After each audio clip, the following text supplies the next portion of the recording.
Good morning, everyone.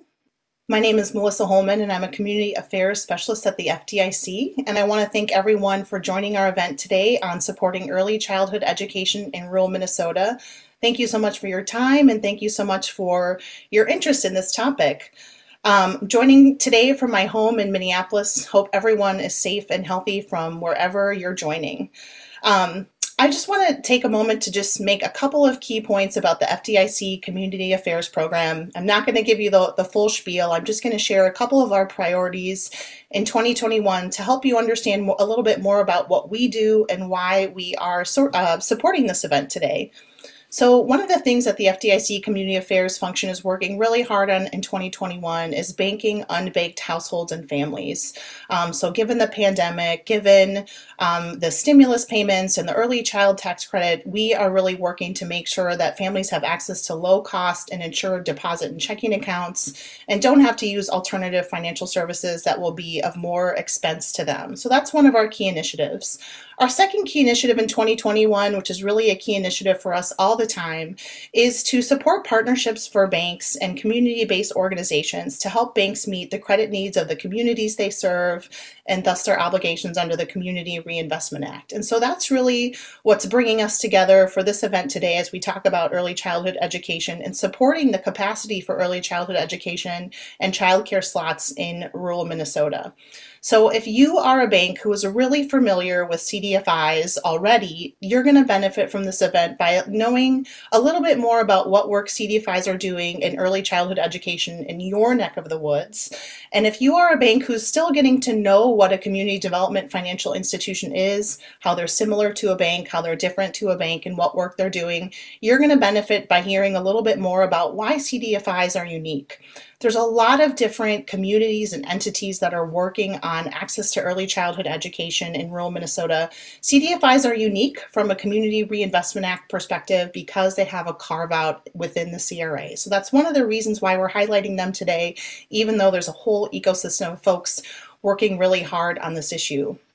So today we're going to hear from 3 community development financial institutions in Minnesota, Women Venture, the Northwest Minnesota Foundation, and First Children's Finance. And we're going to hear a little bit about how they're really uniquely situated to help expand access to early child care in rural Minnesota.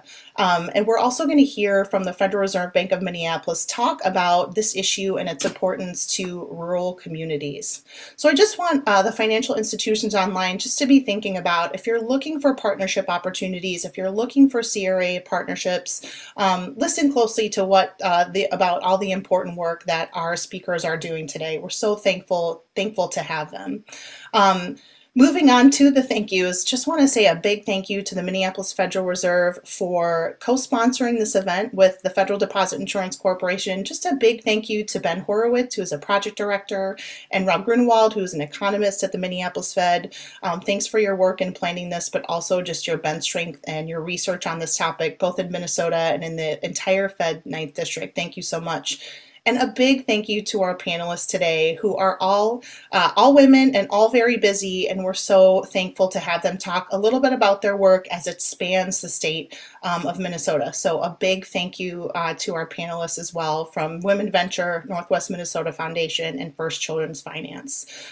So before I hand it over to Ben and Rob, I just want to share a couple of quotes about why we're talking about this event today and why it's so important. I think sometimes when people think about early childhood education and access to care, we think about it as it being sort of a unique parental or family decision. And I think the reach of having access to early childhood education is much broader than what you might think. So when we think from a family perspective about why early childhood education is so important, I look to the writing of the Low Income Investment Fund, LIF, which is a CDFI that works outside of Minnesota, but they talk about how high quality early care and education assures a start on the skills necessary for a child's future success in school and life. Quality, affordable childcare is an investment that enables the whole family to succeed by permitting low-income parents to work or attend school while feeling confident about their child's well-being. So just to reiterate what we already know about how important it is for young children to have access to quality care.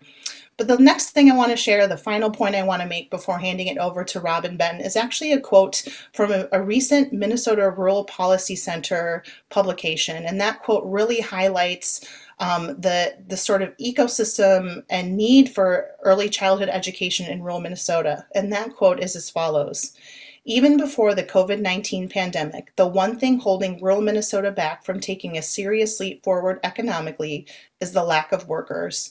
And there are three things standing in the way of fixing that: a lack of childcare, a lack of affordable housing, and a lack of transportation. The biggest of these is childcare." So thanks all for attending.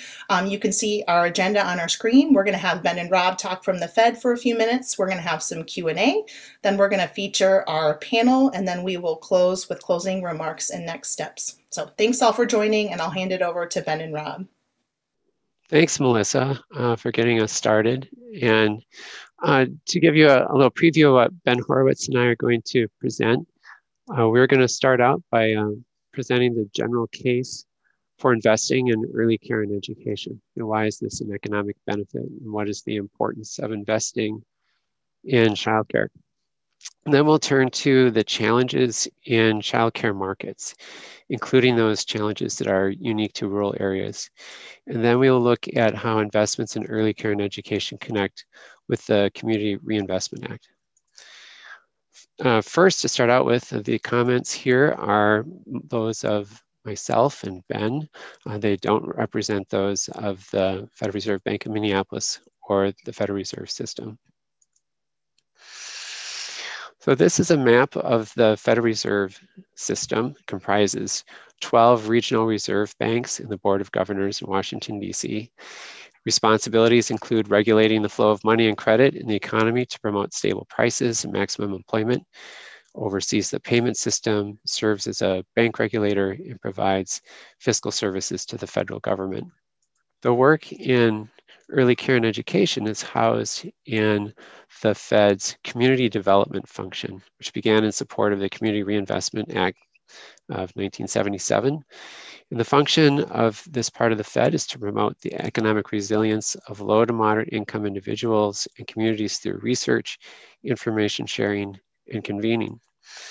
This topic of early care and education started at the Minneapolis Fed back in 2003. It was a paper that looked at the economic benefits of investing in young children. And when we turn to the economic case for investing in young children, all of it begins within the context of brain development, that the first few years of life are a sensitive period for development in a young child. As you see in this graph, depicts those parts of the brain that are peaking in their development during the first few months and years, such as sensory pathways and language. And during the first couple of years, the parts of the brain that regulate higher cognitive function. This slide, next slide, is another depiction of how to look at early brain development. During the first few years, there is a proliferation of connections. And then the brain starts to set itself to become efficient relative to the environments in which children are growing up. So if children are in safe, supportive environments, they're having engaging relationships with their parents and other caregivers, hearing lots of vocabulary words and exploring their environment through their senses and movement, that these are children who are likely to arrive at kindergarten prepared to succeed in life and in school and later in life. But children who are subject to excessive adversity in these early years can hamper that healthy development. And these are children who arrive at kindergarten at risk for being behind their peers. And what research shows that when children arrive at kindergarten behind, they tend to stay behind. Therefore, investments made early can have a very high public return. And this slide here outlines some long-term studies that show the benefits to investing in young children in an early care and education setting. The first one listed is the Perry Preschool Project, which started in Ypsilanti, Michigan, and during the 1960s. Then you have the Abecedarian Educational Childcare Program, Chapel Hill, North Carolina, which started in the 70s. Both of those were smaller scale experiments that were well designed and had long-term follow-up. Then the Chicago Child Parent Project is a larger scale program in Chicago that provides preschool and also parent education. So all of these ratios that you see here on this chart are well above 1.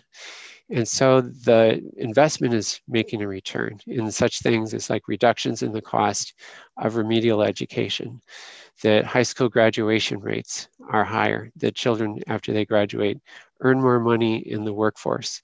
And then social costs are reduced, especially crime. All crime rates are reduced by about half, especially noted in the Perry Project.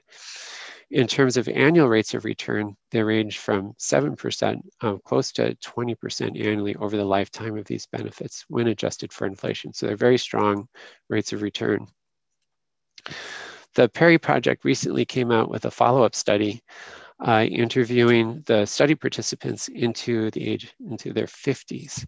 So that meant that they were able to find information about the children of those children who originally attended Perry. They find that there are these second generation benefits. That is, the children of the children were more likely to complete high school without suspension, never be suspended, addicted, or arrested, and they're more likely to be employed as adults. Now, the benefits to children are very clear as to why we want to make sure that where children are during the day is of high quality, that it's responsive to their development, and that we can see a long-term benefit over a long time horizon. But we also recognize that there's important benefits to investments in childcare in terms of enabling parents to enter the workforce, and once they find a job, to be at that job and be more productive. So we find that the availability of reliable childcare can have a substantial impact on workforce participation and job stability. And we'll note in this chart that a relatively large share of children under age 6 in Minnesota, both in the Twin Cities metro and in greater Minnesota, have all of their parents in the labor force compared with the United States overall. That is, we see this trend overall in Minnesota that labor force participation rates are relatively high. And what research has been able to demonstrate through a number of state studies and one national study, that a lack of reliable childcare can have an impact on family income. For example, these studies found that parents were more likely to turn down job offers. They were changing from full-time work to part-time work or quitting a job due to childcare issues. We also see that a much larger share of low-income households report childcare-related work problems and related effects on employment than higher income households. For example, the Minneapolis Fed sponsored a study in Montana, which is our westernmost state in the district. We found that lower income households were 3 times more likely to turn down a job offer and 5 times more likely to quit a job than parents in high income households due to childcare related issues. We also note that businesses are affected with a lack of reliable childcare system, that they have lower productivity, they demonstrate higher turnover rates, and that there are substantial costs to businesses themselves. Governments can also lose on tax revenue when there's lower family income and business revenue. So that is what I've done here is to set the stage for the importance of making these investments, both for young children and supporting parental employment.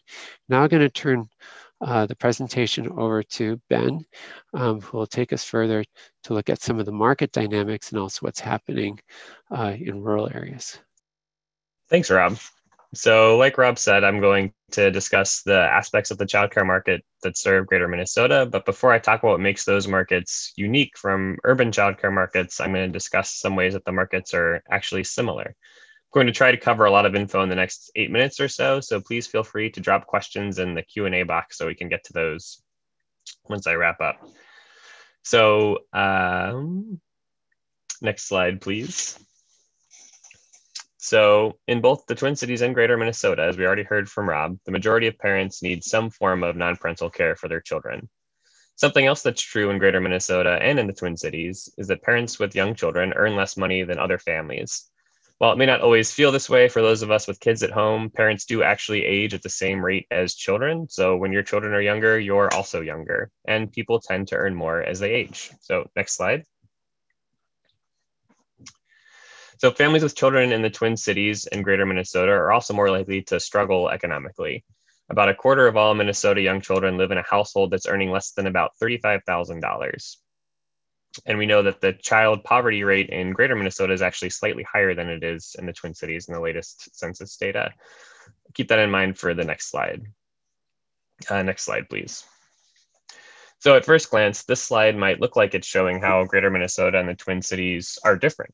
Childcare prices vary a good bit within greater Minnesota, but in general, they're cheaper than they are in the Twin Cities. But I'm going to actually argue that in the grander scheme of things, this slide is showing another similarity.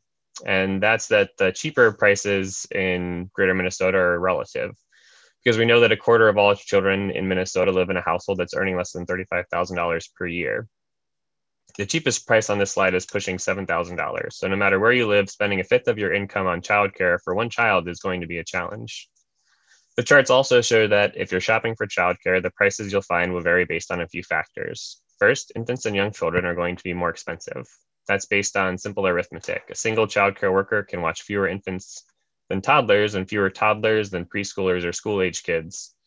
So that's going to mean that the younger kids are more expensive to care for. Another thing that'll influence the price is the type of childcare you're interested in. These prices are based on a survey by the state of Minnesota of licensed childcare providers. There are two types of licensed childcare providers: in-home or family providers and childcare centers. No matter where you live, childcare centers are more expensive. Even though the price tag of childcare is challenging for parents, I want to mention the context here that childcare is a very thin margin business. So you can see this in the wages paid in the field, and also if you talk to the folks who work with childcare providers, some of whom we'll hear from later. And there's not really room to increase the margins for providers without raising prices. And the prices are ones that we know parents are already struggling to afford. So next slide, please. Regardless of where you live, paying for childcare is also only part of the challenge. You've also got to find an opening. This map shows the gap between the amount of licensed childcare compared to the number of young children with working parents. So the white slice of the pie are the children who is the number of children who are, let me start over. This one always throws me a bit. So the entire pie is all of the children who are under age 6 with working parents in each region of the state. And the white number is the number of children who are above and beyond the number of licensed options for families. And the percentage number is the percentage by which you'd have to increase the number of licensed slots to have a one-to-one match between the number of licensed options and the number of kids under 6 with all parents working. I think I got that right. If not, I encourage everybody to check out the report that Melissa referenced earlier, as well as this other report from the Center for Rural Policy Development, which does a great job discussing issues with childcare in greater Minnesota. So there are non-licensed options for families. Obviously, folks find other things to work for them. This map doesn't capture informal care, sometimes called family, friend, and neighbor care. Some families juggle their schedules so that parents are working staggered shifts, rarely seeing each other, but always having time to care for their children. Licensure is far from a perfect proxy for the quality that Rob described earlier, but if parents are going to find a care environment that lives up to the quality Rob described earlier that generates those returns, it is most likely going to be found in a licensed environment. So I want to be clear, I'm not speaking from a place of judgment here, but just describing the market that parents face. Parents face tough decisions and have limited options as they try to find safe and supportive places for their children that also allow parents to fulfill their role as an economic provider. Next slide, please. So these challenges to the childcare supply I've talked about so far apply in both greater Minnesota and the Twin Cities. I wanted to mention a few other market challenges that I won't have time to cover in detail today. First, there's a significant challenge to the market in that the public subsidies that do exist for childcare for families with low incomes fall well short of covering all families that are eligible. In other words, unlike other programs like Medicaid or the K-12 system, qualifying for childcare subsidies or other early childhood education programs does not guarantee access. These subsidies also often reimburse providers at rates where it's difficult to maintain the quality that Rob described earlier. Second, a lot of childcare operators lack a background in small business operation.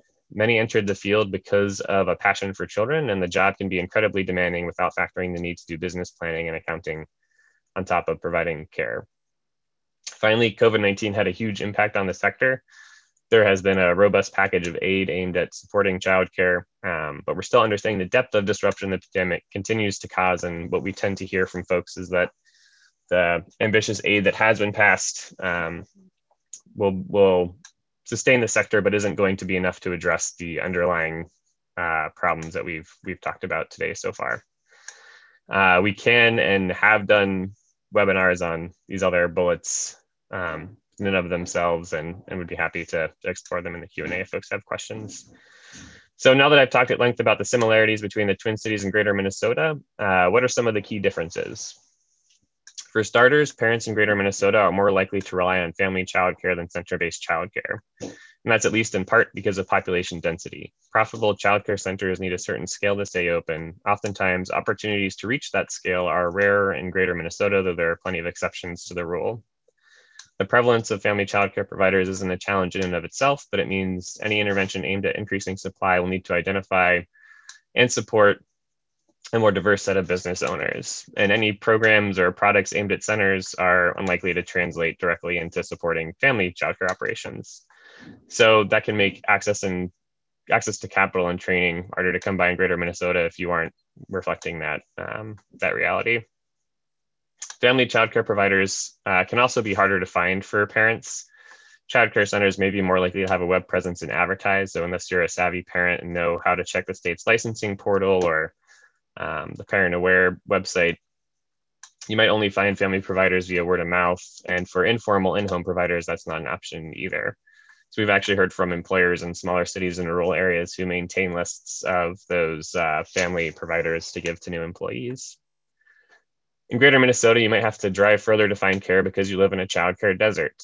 The childcare desert concept is one that's still being developed and refined, but there's a pretty great website out there, childcaredeserts.org, that uses a robust methodology from some professors at the U to identify places where parents are unlikely to have easy physical access to care. And you can zoom out to the state and see pretty clearly where those deserts are, and they're pretty prevalent in Greater Minnesota. Finally, family childcare providers are also less likely to offer non-standard hours of care. I met with one large employer in Greater Minnesota who talked about how difficult it was to fill overnight shifts in particular and later shifts, and they cited childcare as a reason why. Next slide, please. Now for a question many of you may have been wondering about since you got the invitation to this event: why is the Fed interested in childcare? Like the FDIC, we are a banking regulator with Community Reinvestment Act responsibilities. As the 2016 Interagency Questions and Answers about the CRA made clear, childcare is a very relevant topic for folks who are interested in broadening their community development horizons. Banks can support the childcare sector via lending or community development activities that are relevant for CRA purposes under the law's current regulations. For example, many childcare providers are small businesses with less than $1 million in revenue. Many childcare organizations can use the financial expertise that bank staff can provide via board service or other capacity. So depending on the sort of activity a bank is interested in, there are other key considerations, like maybe the share of children that qualify as low or moderate income within a childcare center's daily roles. Geography, as always is the case with the CRA, can also be an important factor. So with that, I think we've reached the end of our time here to kick things off. Thanks again for your interest and attention today, and we'll move to questions and answers now. Thanks, Ben. Just looking at our Q&A box right now, we don't have any open questions that we see at this time. So we'll soon turn then to the panel discussion.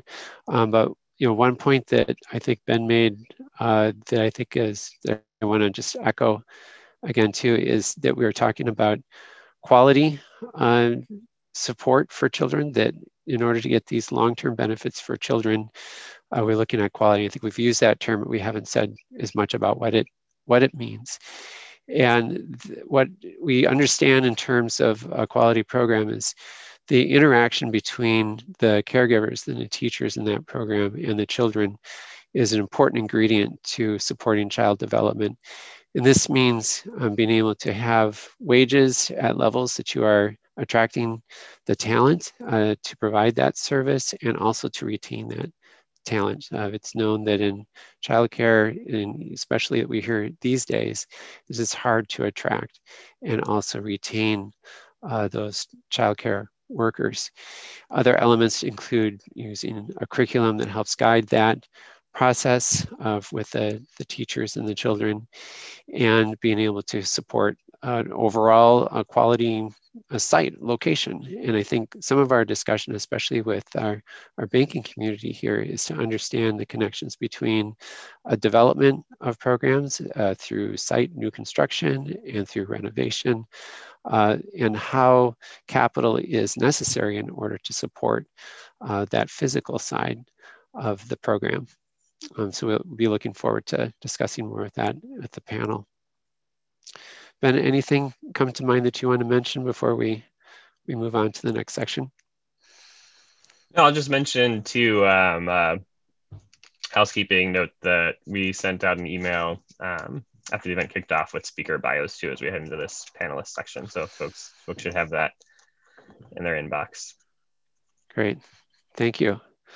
So I think at this time, I'll invite Melissa to come back online.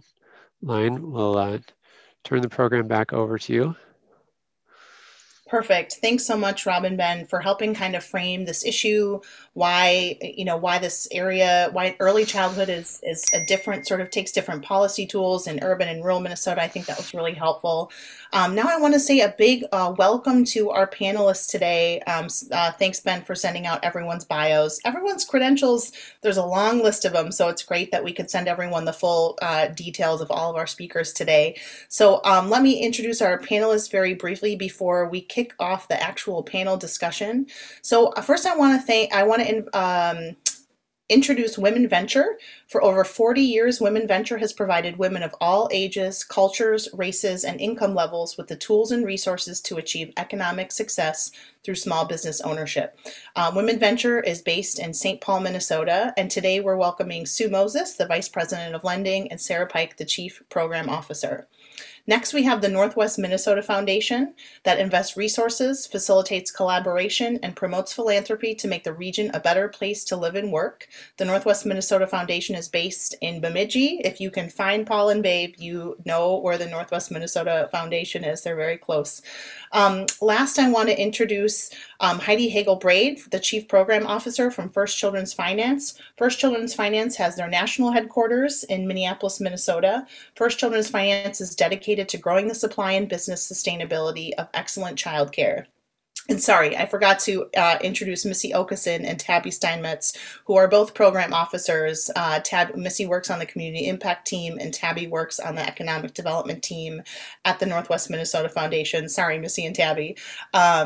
So let's kick it off and get our panelists on screen. If you guys want to turn your cameras on, just say hi really quickly. So let's kick off the panel questions.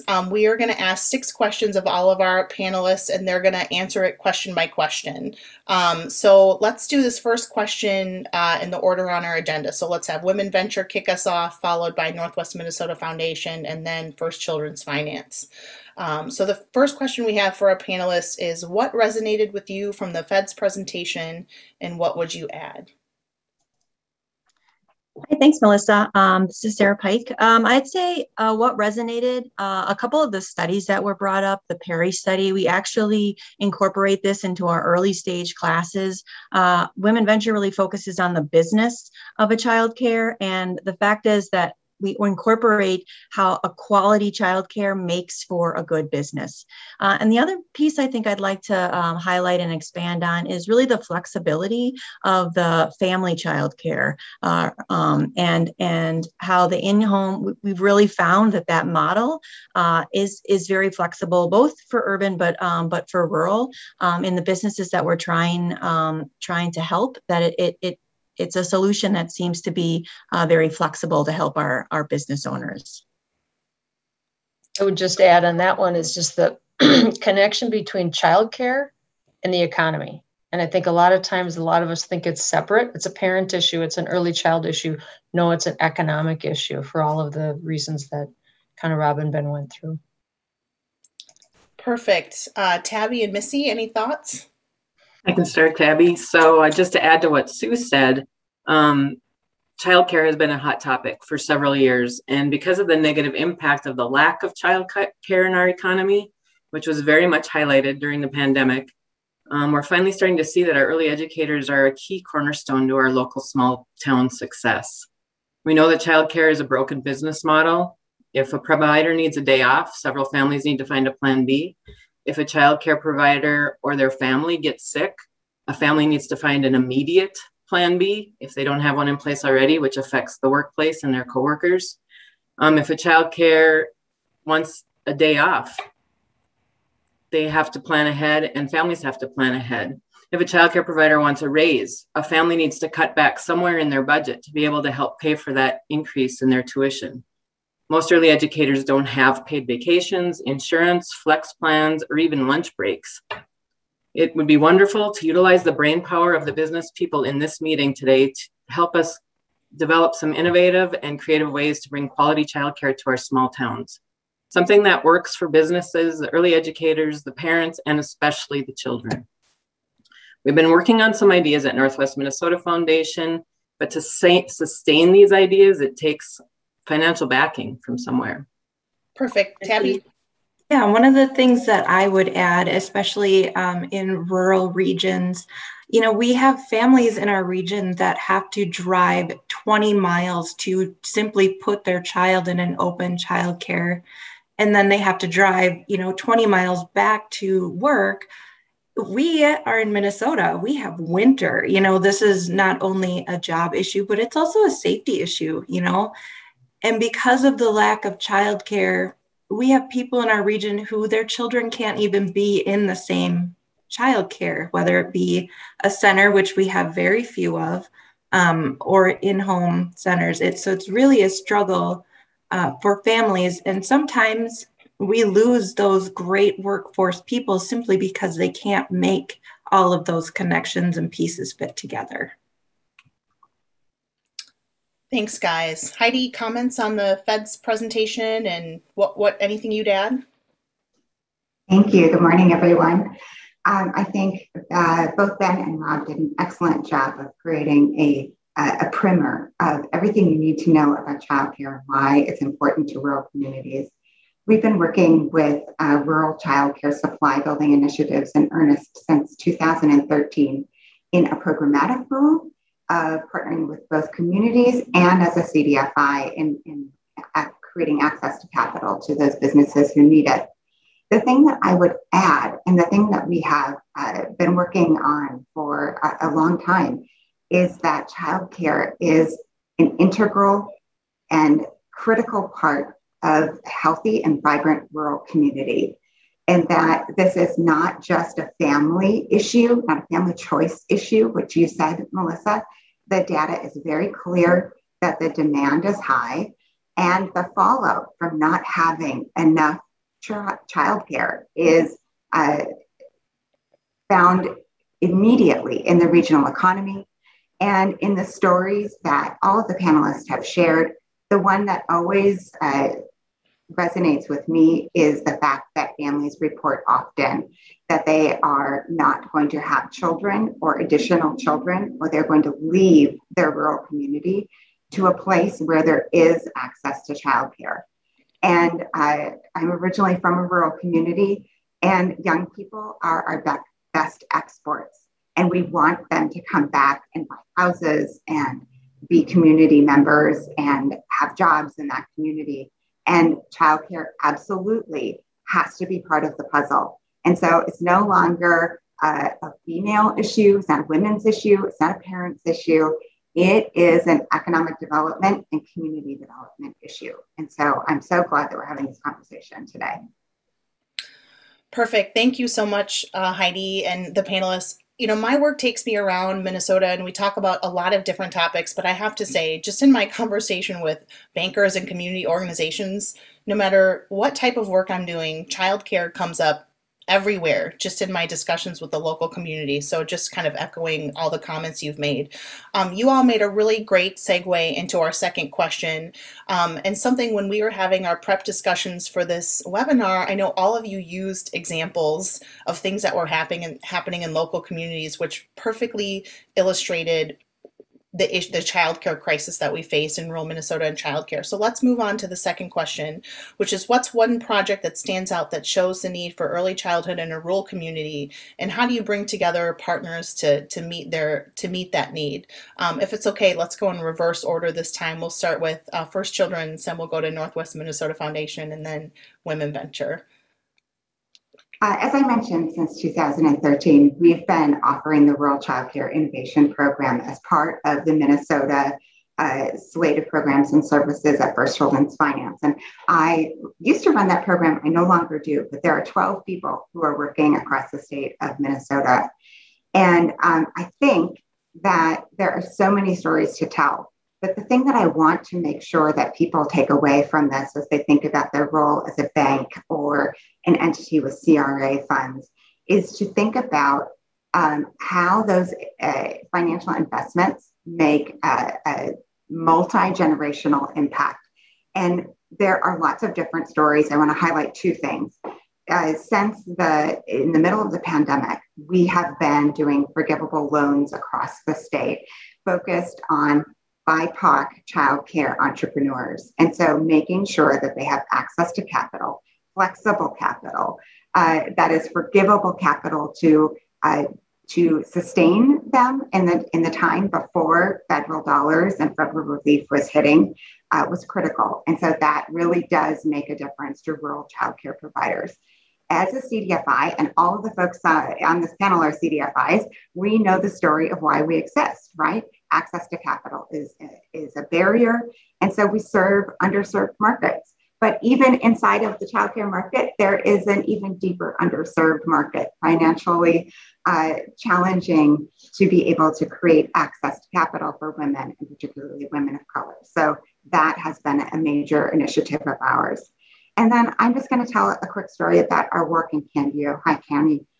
We have been active there for quite a while, a population of about 42,000 people, and they have a shortage of 776 slots that are needed for childcare. So any of those maps that Ben and Rob showed are relevant, but in our work there, we've been able to help start up 12 new family child care providers, provisional licenses from the state, about 10 slots each. So that gets you to about 120 plus slots. And we helped with the Child Care Center to be able to expand an additional 74 slots.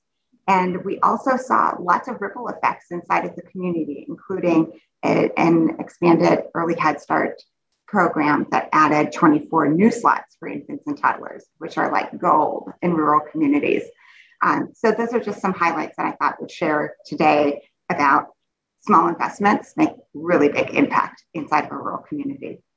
Thanks, Heidi. Missy and Tabby? I think I'm going to share a story or a scenario first, and then I'll kind of let Missy talk over what Northwest Minnesota Foundation is doing as far as partnering in the region.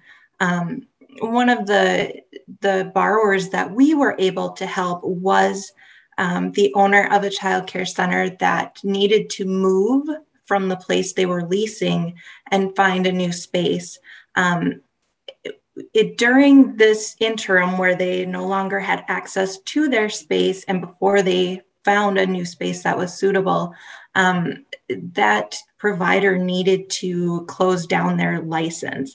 So that left the community of Bemidji with 69 children that did not have a spot in an already tapped out area. So what Northwest Minnesota Foundation was able to do, the center had found a private investor that worked with a bank to put together a mortgage on a building. And the bank had reached the limit of what they could borrow to this person. And so Northwest Minnesota Foundation was able to come in behind the bank and offer up a working capital loan to help purchase tables and chairs and lockers, educational curriculum, security cameras, things like that, in order for them to be able to successfully reopen.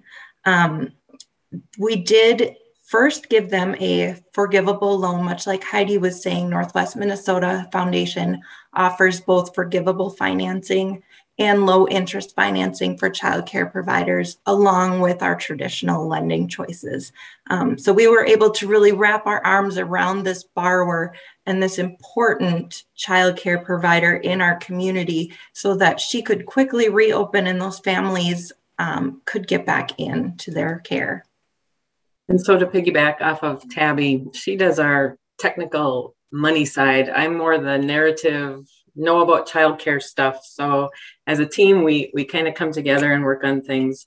And speaking of teams, one of my team members is First Children's Finance. With a grant that we received from the state, we developed, one of the things we did with it was to develop a collaborative of people in our region that are childcare experts. So we have Childcare Aware on our board. We have Parent Aware. We have First Children's Finance. We have MinTrek, the Minnesota Tribal Early Childhood Care Program. We have county licensors. We have economic development leaders. And we used to meet monthly and worked towards not only communicating what we're seeing happening in our little parts and pieces of the region, but also working together to go out to those places that need help. And we've now started getting phone calls from communities that they're starting to take the bull by the horns, I'll say, and they're like, something needs to happen, something needs to be fixed. And they're forming, our little small towns of 700 people are forming nonprofit boards, and they're calling us and asking us to come and help them get started. And so we bring in First Children's Finance to talk to them about the gap that they actually have, how many providers they need. We talk to them about the bottom line, how much funding and what they need to do to run the business. And we bring in Childcare Aware to talk about quality and what a quality program would look like and how to make sure that that's happening. Parent Aware on having coaches and mentoring to help them continue with the quality. And so a lot of what's happening, we're seeing, is that we're starting to partner up in Northwest Minnesota, using each other's areas of expertise and trying to help each other out. So that's been awesome. I'll just use two examples of communities. One, a very small town, the church donated the basement. Childcare Aware went in and told them what they needed to do to remodel and make it a center. First Children's Finance went in and talked to them about the business side of it and how to run it, and worked with the director.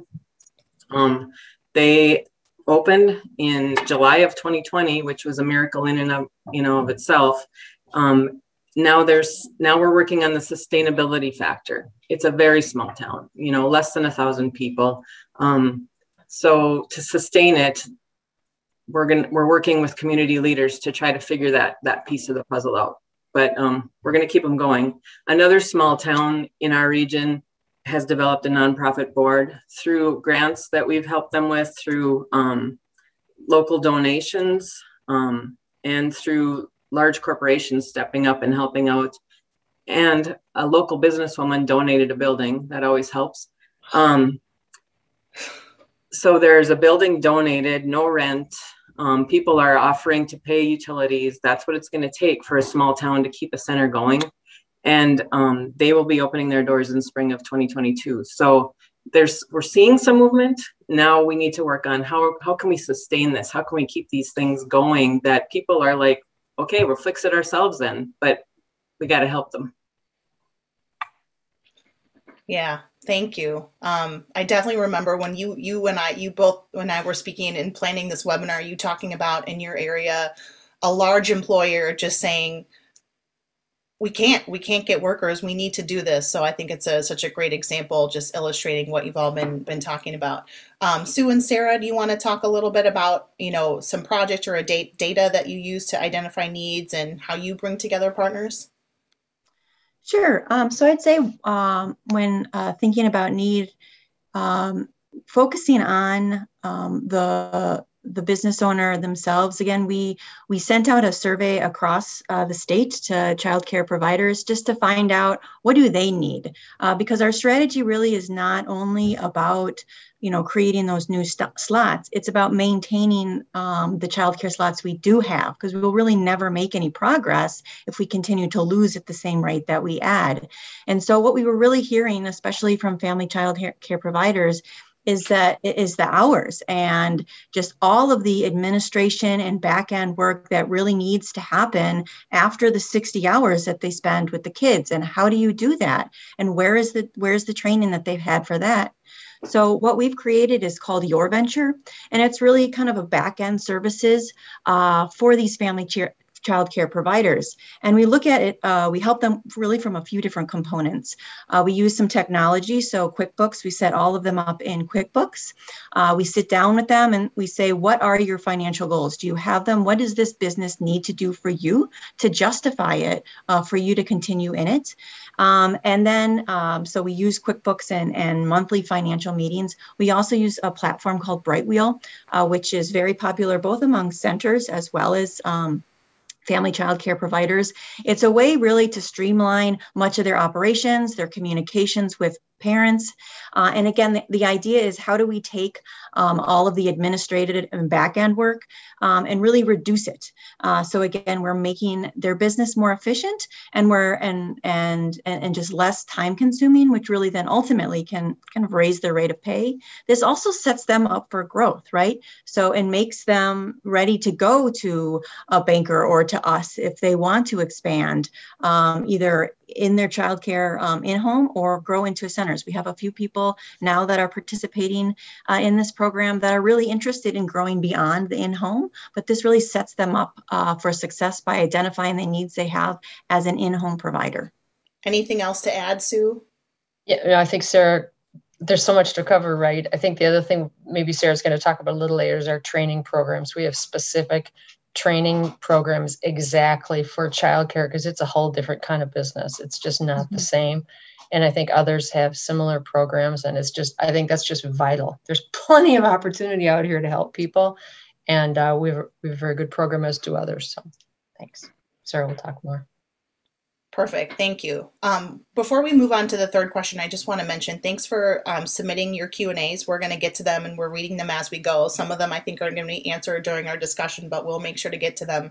I also want to encourage bankers, if you have specific questions about CRA and documentation, we will have a bank examiner give you an answer because they're the best person to do that. So I would absolutely encourage you to continue submitting your questions through Q&A, and you will get an email from me or your regulator if we need to follow up with you. So a big thank you for that. Okay, third question. How can a rural community take stock of its childcare needs, and what's the first step in identifying potential partners? Can we start with Missy and Tabby this time, and then we'll go to Heidi and then Sue and Sarah? Sure. So I'm going to go back to how we use our partners in our region to take stock of our childcare needs. As I said before, we partner with First Children's Finance to develop the regional gap analysis, and that's broken down by zip code. So communities know their specific need before they even start making plans for their unique solution. Once the gap is known, we know which of our team members from our childcare collaborative will go out and help. They attend the task force meetings, the nonprofit board meetings, and they step up and fill the need that the nonprofit board asks them to fill. I would add too that here at the foundation, we talk to the licensors. We kind of get a feel for what's happening in the region because the licensors are the boots on the ground. They're taking those calls and interviews for people that are interested in childcare, walking them through the steps it takes to begin. So we really want to be in tune with the licensors and talking with them, finding out, if there's barriers to entry that we can help break down, generally financial barriers, just making sure that the licensors have an understanding of services available so that they can pass that information on to the childcare professionals, just to make sure that those barriers can be broken down. Perfect. Heidi? So as Missy said, we partner with lots of organizations across the state, and each year our Minnesota team publishes a supply-demand gap analysis for the entire state by zip code, by county, by city, which is a good starting place, right? That is a snapshot in time. That is a good guide. And one of the stories that I'll tell you that I really love is a long time ago, I did a project in fertile Minnesota. And you need to, in rural communities, get really close to the data on the ground. And I met Carol in the local diner for lunch, and we were working on some projects, and someone walked up and said, Carol, the Johnsons are having a baby. The baby's due in September. And she whipped out this little notebook and wrote it down. And that is precisely how the Department of Education school district census was completed. Carol was in charge of it, and that's how she was projecting who was going to show up for kindergarten. So although you've got really good data from a lot of giant organizations, some of them were referenced earlier, there's no shortage of people who can tell you about the need for supply. What you're looking for are the really close to the data, close to the ground data that is more qualitative in nature. So you need to find the person who's doing the Department of Education census. You want to know who's talking to licensors for family childcare to figure out when they're aging out, when they plan to retire, or if they were doing this for 6 years until their kids go back to school. Like, you need to get really close, build those partnerships and connections on the ground in that community with a variety of partners. And so the second half of your question, Melissa, was how do you identify the potential partners? And you can't just look to one group inside of the community. You really have to take a broad perspective of who should care about childcare. And that is just not the childcare people and parents. That is across all sectors of the community. Anyone who cares about the health and vibrancy of their community needs to be at the table talking about childcare. Absolutely. Well said. Sue and Sarah? Yeah, really just to add on, one of the things that Heidi said is, there was that person that understood or wrote down when the people, when the person was going to have the baby. The fact of the matter is all communities are unique. And that's what you need to remember when you walk into each of these communities. So you need to do that assessment of within this particular community, where are the pain points for the child care? Are they with the employer? Are they with a specific group that isn't getting, their services met? Identify those pain points. And when you have those folks, they can come to the table. But, Missy had some great examples, and so did others, about when identifying partners, then reach out to those, I'd say, and bring those in that understand the licensing, understands how to work with the state, understands how to work, with local regulators. And so you're bringing everyone along in terms on the journey, and you're building whatever needs you have and identifying those needs together.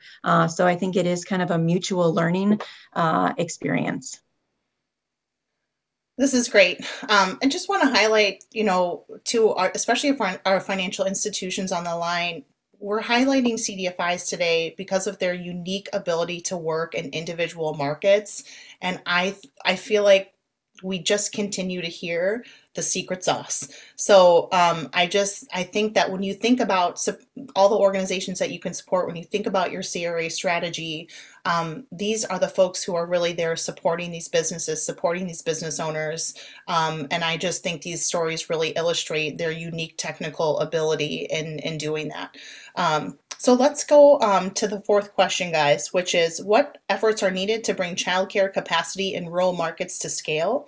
Are there less obvious federal funding opportunities that align with childcare efforts like housing, infrastructure, or small business development programs? I think this is going to get to the heart about how important childcare is to families and economies alike, which is definitely a theme we've been hearing. Can we do Women Venture, then Northwest Minnesota Foundation, then First Children's Finance?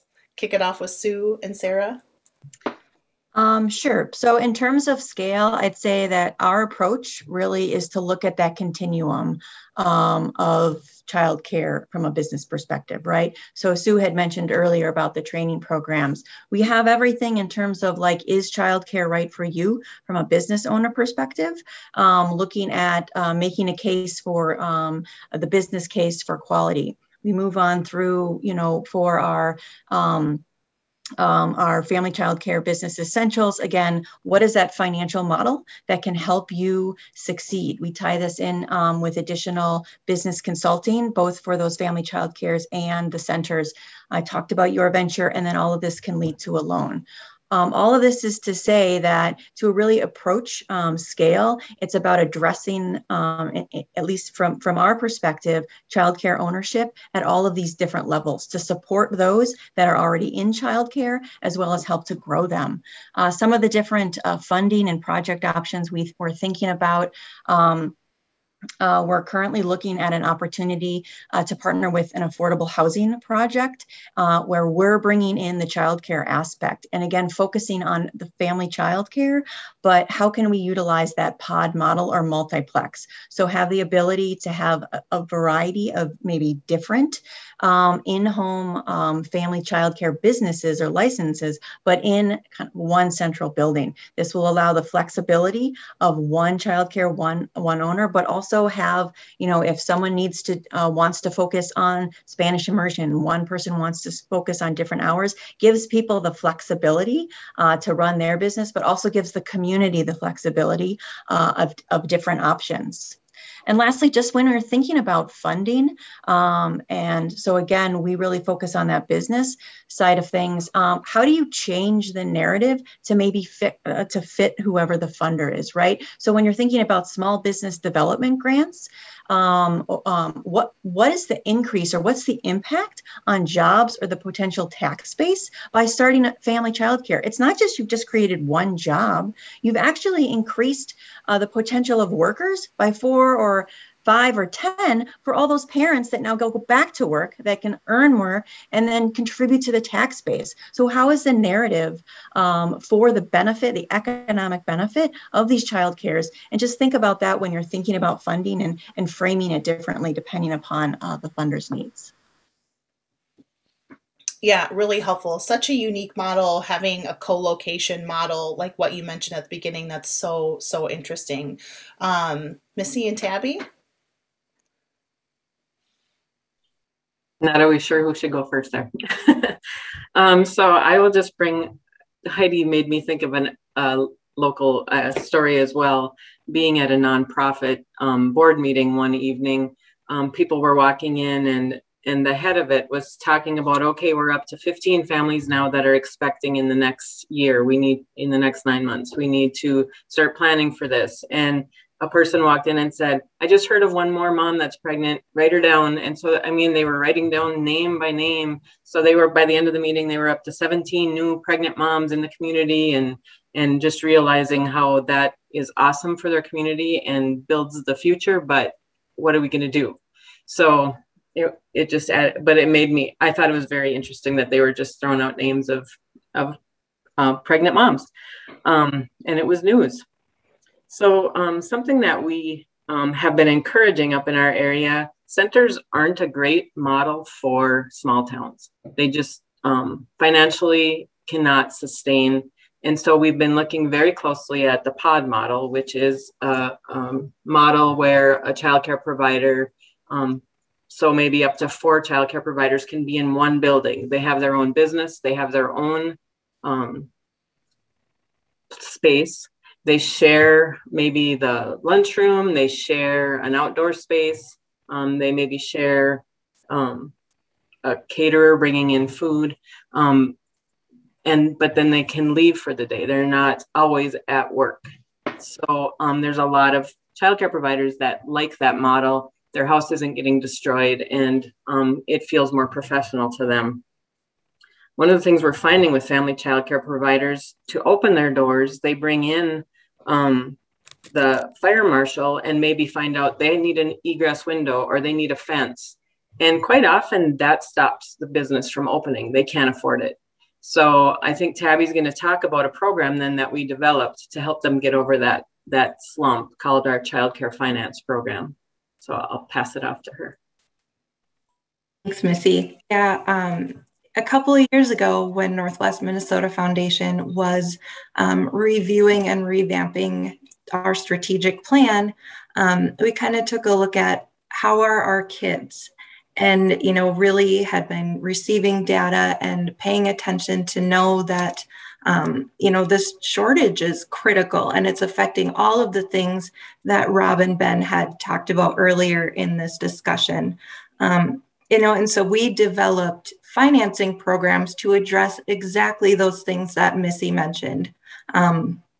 When a person is interested in opening their home to childcare, they need to have a designated space for play, for preparing food, and for sleeping. And so a lot of times a fire marshal will come in and say, this railing on your deck needs to be replaced. You need a fence. This window is too small. And a lot of times a person just starting out as a childcare provider doesn't have the financial means to correct those things. And so that was something that we wanted to make easier. And we thought, let's build a loan program specific to these needs. And within that, we wanted to be able to help both new providers and existing providers, because existing providers have these same needs too. So we developed a forgivable loan for new providers. And we also have a low interest loan for up to $5,000 that can be a new or an existing. We have our interest rate at 1.5% on these loans. So it's a 5-year term, so it's really affordable. There's an $80 payment per month that this provider is now responsible for. They don't have to take out a home improvement loan or anything like that.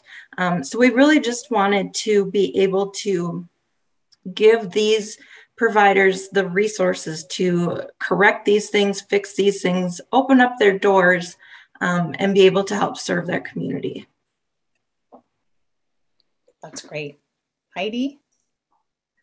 So First Children's Finance has deep and broad presence in Minnesota, but we also work across the country as a CDFI. And a couple of things that I want to raise as issues about getting to scale is capital is really important. I think Missy and Tabby just talked about in a very real way what stops things in their tracks. And so being able to create access to capital is incredibly important. First Children's Finance is a member of the National Children's Facilities Network. And so it is a lot of CDFIs that are focused on facilities that serve children, including childcare. So one of the things that I think is important to note as we tie together a lot of the comments are the fact that childcare centers really struggle in a rural context. The overhead that's required is just not a thing that cash flows well. And I've seen some questions about that in the comments and in the chat and in the question and answer. So I want to talk about home ownership, and then I want to talk about licensing, and they're connected. So home ownership is how most family childcare operates traditionally and has for a long time. But as we talk about the workforce of childcare, it is largely made up of women of color. And that might not be something you think about in rural Minnesota, but that is where a lot of the childcare ownership is happening. And if those communities or those individuals are struggling with home ownership or the improvements that need to be made to the home in order to license it for family childcare, it shuts them out as entrepreneurs, and we need them deeply, not only because of the culturally and linguistically relevant care that they provide, but we need them just to be entrepreneurs in our communities and contributing to the regional economy. So that ties to licensing. And I've heard people talk about the pod model. I just want to give you some context of what that is. Minnesota licensing, thanks to the Minnesota legislature and to the Department of Human Services, has a lot of licensing options. And so there are probably about 14 different ways to license family childcare. And why I want to highlight the fact that we work in other states is that that is not an option on the table for anyone in a lot of states in this country. So Minnesota family child care providers are at an advantage to be able to operate a family child care business in a non-residential space. And we immediately open up the way that we can talk about getting to scale in a rural community by thinking about existing facilities, public facilities, thinking about how childcare can happen in schools, in faith communities, in hospitals, where there are facilities that are not a home. Because the three things that Melissa said earlier was that rural communities also have a home ownership issue. So thinking that you can access a home and thinking about the population who's coming into childcare entrepreneurship are millennials, like late stage millennials, and Gen Z. We're probably going to call them something else as they mature and enter the workplace. They don't own homes because they have staggering student debt. So we really have to think outside of the box. Co-located family childcare is a great option, and it's not the only one. There are two more things coming on the horizon that we're waiting for out of the last legislative session, and it's all about scale and it's all about business. Is family childcare can hold multiple licenses. So in essence, there is a franchise ability available for family childcare. So there's lots of flexibility. There's really good options, but at the end of the day, all communities can gather around these people, but it's down to the wire with the entrepreneur having access to capital. At the end of the day, it still is that person taking on the debt, taking on putting their personal assets at risk to build this business. You have to get capital in the hands of these people. It has to be paired with robust technical assistance by people who understand childcare and the intricacies of it. And we need traditional, forgivable, flexible kinds of capital that allow us to put together with partners an entire financing package. And the second part of your question, and I'm talking really fast just so I can get to it, is you asked, what are the less obvious federal funding opportunities that align with childcare? Think about the USDA. Think about the American Rescue Plan. And there is childcare work there, but there is also a bunch of federal funding that's coming to communities that they can use for childcare. That's coming to a city, county, and municipality level. Think about economic development. Think about workforce. Think about labor and industry.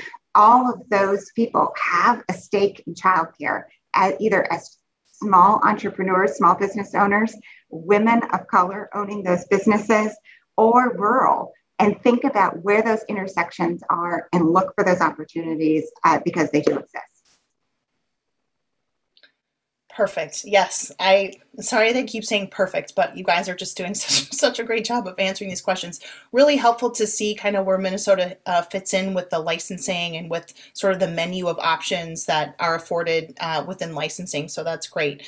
I'm going to actually combine the last two questions, everyone, if that's okay with you, because the last two questions really focus on how financial institutions can play a role in providing credit or other funding for your CDFIs, and how can the CRA factor into a child care project. So we know that you all work with financial institutions. There, are folks who are on the line today, as we have heard about how critical the needs are, how many organizations are involved in just getting together to solve this problem. Can you all just talk a little bit about the CRA factoring into childcare, and then what are other roles that financial institutions can play to provide credit or other funding, given the fact that we have institutions of all sizes and of all levels of experience with CDFIs on the line today. One more time, why don't we go Women Venture and Northwest Minnesota Foundation, and then end with Heidi, if that's okay. And then we'll make sure to cover the Q&As that we've gotten from the audience that haven't been addressed yet. So Sue and Sarah, CRA. Thank you, Melissa. Well, the way you first phrased the question was, aside from providing credit, and I took issue with that right away because I thought, don't brush that aside. That is the number one thing banks can do. And it's not easy because banks don't necessarily have expertise in childcare finance. It's very specialized, like you've heard some of these things on the call. And we, Women Venture, and our colleagues on the phone can provide childcare providers with education, classes, training, technical assistance, etc. And we can help banks make better loans by helping with that underwriting. One example of something that's real particular to underwriting a childcare business is the staffing ratios. So there's thresholds at which you get to a certain enrollment and then you have to hire another person. And it sounds like, oh, well, I had 8 children and I'm just throwing these numbers out and I got one more, so now I need to hire another staff person. And that sounds like the easy decision, but that's not necessarily the easy decision, because now you've got just one more person in that new threshold and you've got a staff member that you have to pay. So one of the things that the models that we have, that we work with our childcare providers and applicants is, well, how do you do that? Do you wait and get a waiting list so you have 3 people, and then do you know you can get those extra 4 so you can pay for that additional staff person? Those are the kinds of resources and the knowledge and the expertise that your CDFI can help you in underwriting a childcare loan. So the role of CDFIs is critical. And the banks, CDFIs have money, but bankers, you guys have way more. And so you are really important in this whole issue and addressing this. I guess the other thing I'm going to say is that like I said, CDFIs, we have money too. So we shouldn't be looked at as, okay, the CDFIs, you guys just underwrite it and let us know how to do the loan. You want us to be partners with you. And we do that a lot. We partner with banks because we don't have enough money, right, to fund this or that loan. And we recognize we're going to have to take the riskier part of the loan. But we want you and you want us. And I have a couple of childcare deals that we've done with banks, and it's a great partnership. We work together. They rely on us quite a bit, and I rely on them. So really look at your CDFI as your partner, not just helping evaluate the childcare business and providing training, but in providing that financing as well. I want to make a special point about licensing. And this is where, we've heard stories about the community stepping up, and we've got individual donors and we've got companies, and that's really great. We really need the state of Minnesota to step up. What we have found is that licensing for a new childcare is a huge financial risk, because we have found that the licensors won't come out and even look at the property until the owner has control of it. We have one example where this woman bought a building. She bought a building where there'd been a childcare there for 40 years, and they had operated with a certain number of kids. So, licensing didn't seem to be a big issue. She gets the loan, she buys the building, she puts her retirement at risk, she invests gobs of her own money, she borrowed money from her sister, she's at huge financial risk. We've made a loan, a bank's made a loan. The state licensor walks in there and says, oh, well, you can't have this many kids. You tell somebody they can have 6 less kids, and this is already a really small center. It's not like the big fancy centers you're thinking of. This is like she's going to have like 30 kids, right? And they said, oh, well, you can't. It has to be like 6 less. Throws the whole financial model off. Oh, and by the way, you can't use that kitchen that's there that the person before you used for 40 years. You have to have a new commercial kitchen. Oh, and you can't cater either. You can't have a caterer come in to provide meals. You can't even cut an apple in that kitchen. Really? And that's all because the licensing of the state of Minnesota won't come out and make those decisions and look at the property until she has control of it. Licensing is really important, but it needs to be done early, or at least the review to say, here's what you need to do.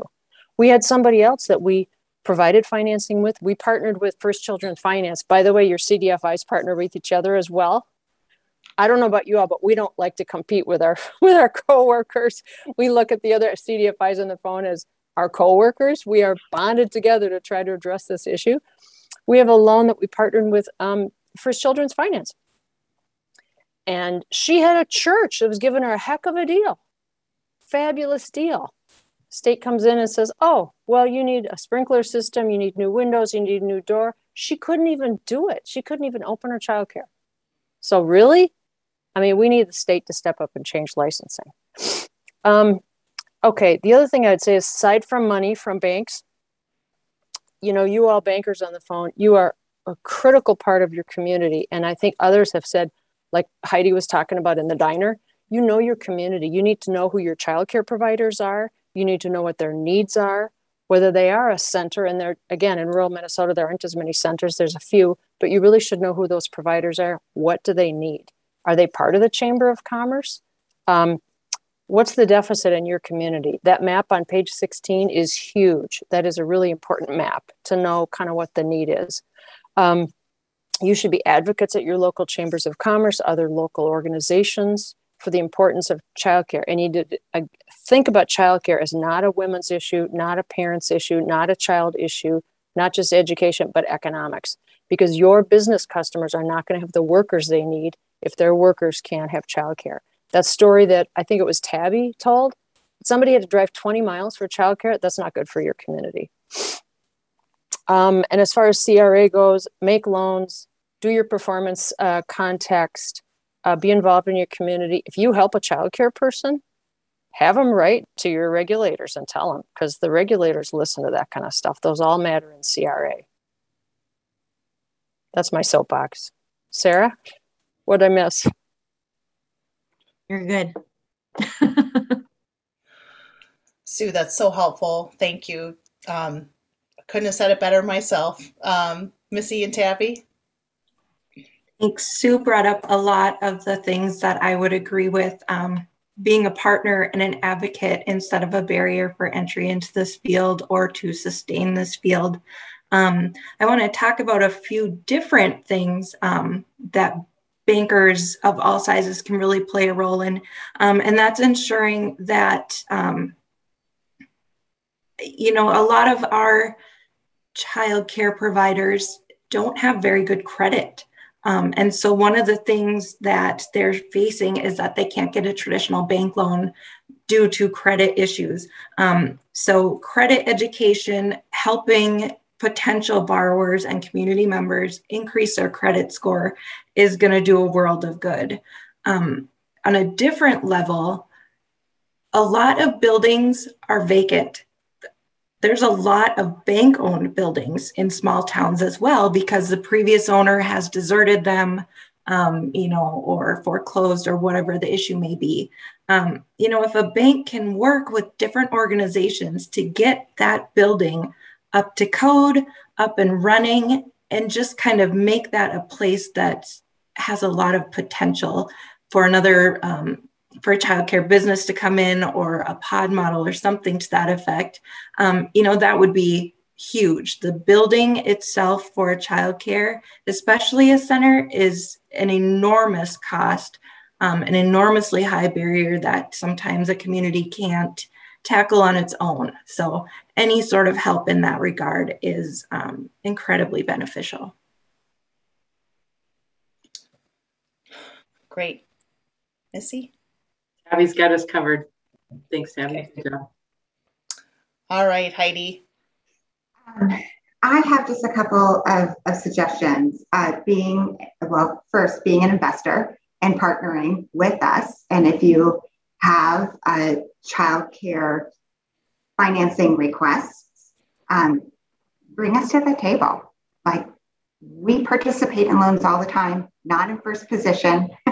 And so we can round out, we can be bridge funding and gap funding or working capital funding, like use us as a partner because we're going to follow that loan with technical assistance for the entire life of the loan.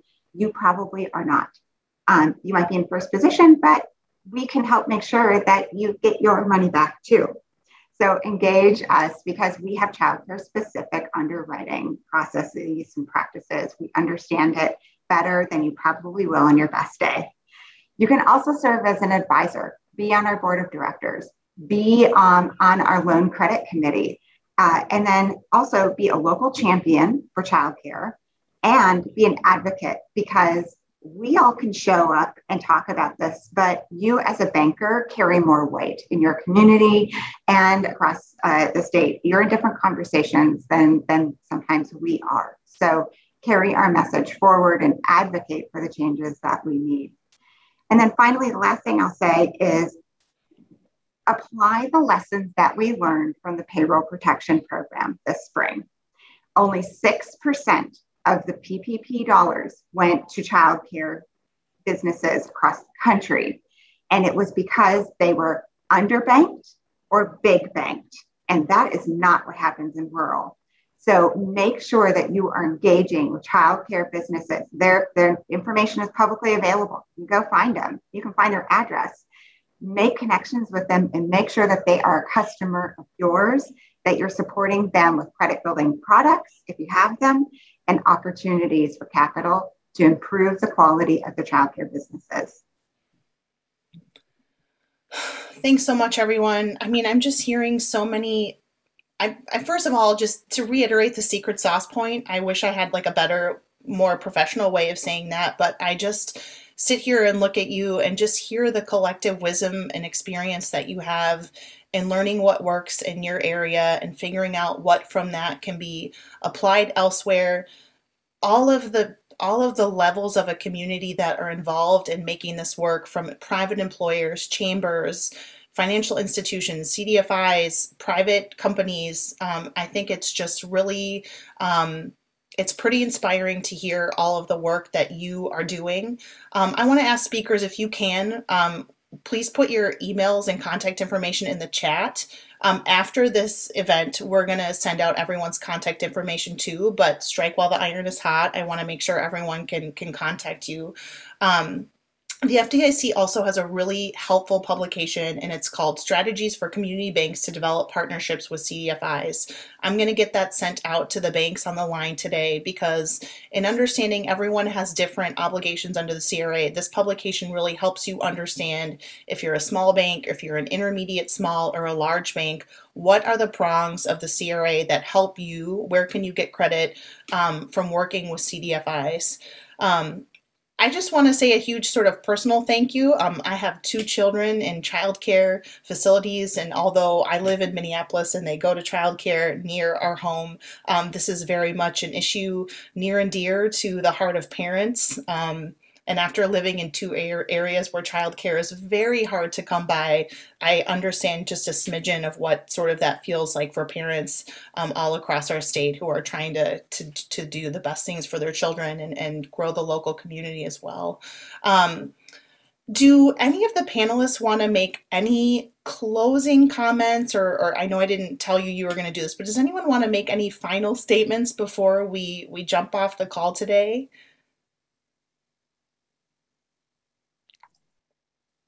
Okay.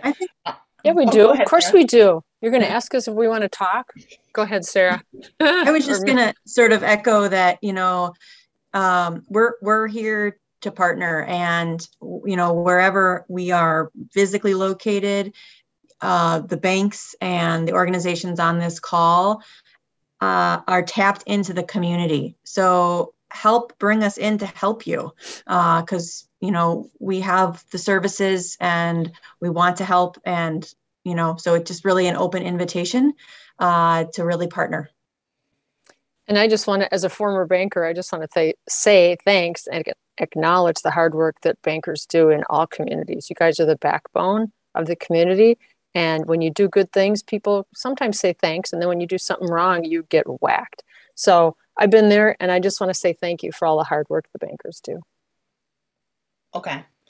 It starts with a phone call, or it might start with an email. So if you're an institution on the line thinking about how you can help in this area, please take a look at these folks who have spoken today and at the other CDFIs that we have working on this issue around the state. I wish we could have had all of them come and speak because there's such great work being done everywhere. I want to say a big thanks again to the Fed, and a big thanks again to all of our panelists, Sue and Sarah from Women Venture, Missy and Tabby from the Northwest Minnesota Foundation, and Heidi from First Children's Finance. Thanks again to Rob and Ben for speaking, and a big, big thank you to the Fed's technical team, Chris and Paul, who helped make sure that we can have this, have our events safe and healthy from wherever we are at. Please think about how we can consider partnering with our organizations going forward. Thank you so much, everyone, for your time. Take care. If you have any questions, please don't hesitate to follow up with me or the Fed. But take care and have a great rest of your day. Thank you.